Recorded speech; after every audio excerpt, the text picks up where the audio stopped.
la tribulation seront embourbés dans une grande confusion, la souffrance et peut-être même la mort.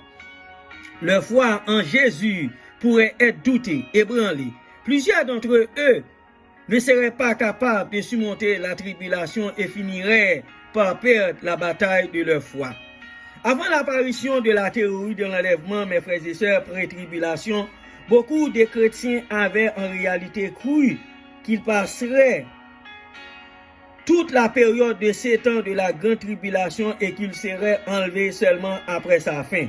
Quand Christ accomplira sa seconde venue, mes frères et sœurs, en pensant qu'ils devront passer par chaque année de la période de 7 ans, il avait préparé leur foi avec ardeur, mais aussi en grande crainte. Passer à travers tous les fléaux a dû avoir été une perspective terrifiante pour eux, comme cela doit en effet être ainsi pour quelqu'un.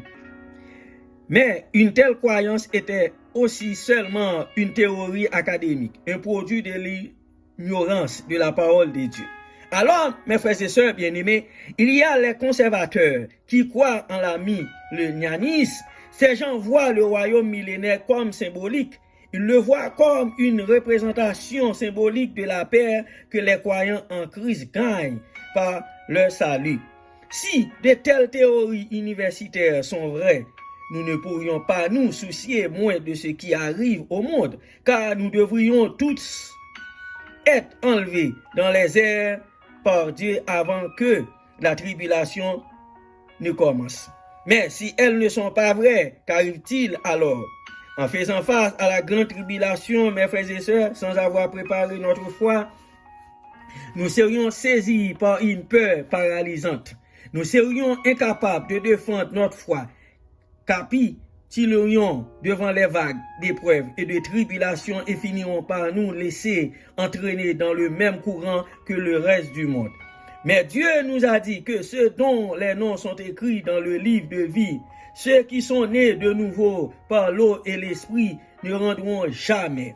Dieu nous dit aussi dans sa parole de l'Apocalypse que ceux qui sont nés de nouveau vaincront les épreuves de la grande tribulation par la foi et que c'est au milieu de la tribulation qu'il enlèvera dans les airs. La théorie de l'enlèvement pré-tribulation, mes frères et sœurs, s'écarte ainsi de cette vérité biblique, signifiant que cette affirmation est seulement un postulat humain. C'est autrement dit un mensonge, pas la vérité. Encore une fois, beaucoup de personnes ont maintenant, dans le monde entier, accepté cette théorie de l'enlèvement